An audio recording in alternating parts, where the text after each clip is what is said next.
Penularan COVID-19 yang disebabkan virus corona masih terjadi di Indonesia.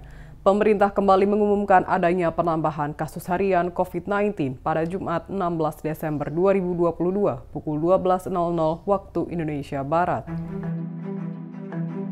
Per Jumat kasusnya bertambah 1.451 kasus dalam sehari. Dengan demikian total kasus COVID-19 di Indonesia hingga kini mencapai 6.707.504 terhitung sejak kasus pertama diumumkan Presiden Joko Widodo pada 2 Maret 2020. DKI Jakarta menempati posisi dengan penambahan kasus konfirmasi paling banyak yaitu 485 kasus. Kemudian Jawa Barat 365 kasus, Jawa Timur 136 kasus, Banten 119 kasus, dan Jawa Tengah 97 kasus. Sementara itu kasus aktif turun 1.382 kasus dalam 24 jam, sehingga totalnya mencapai 32.042 kasus aktif. Kasus aktif adalah pasien yang masih terkonfirmasi positif virus corona dan menjalani perawatan di rumah sakit atau isolasi mandiri.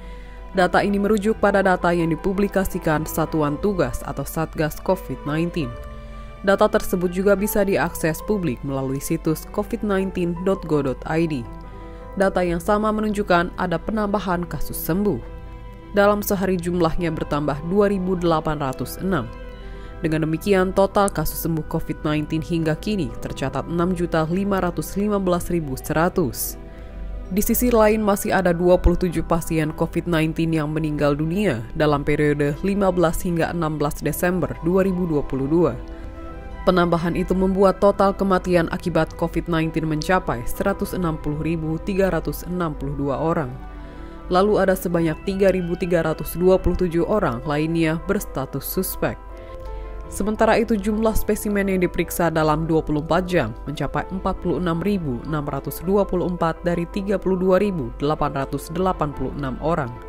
Berdasarkan pemeriksaan sebanyak 2.738 spesimen dari 1.451 orang diketahui positif COVID-19.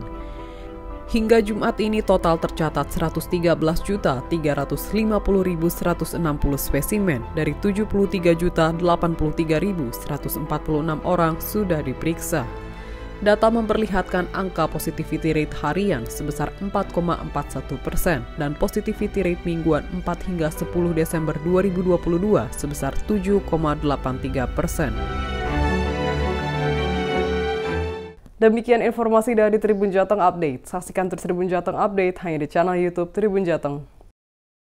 Jangan lupa follow, like, dan subscribe sosial media Tribun Jateng.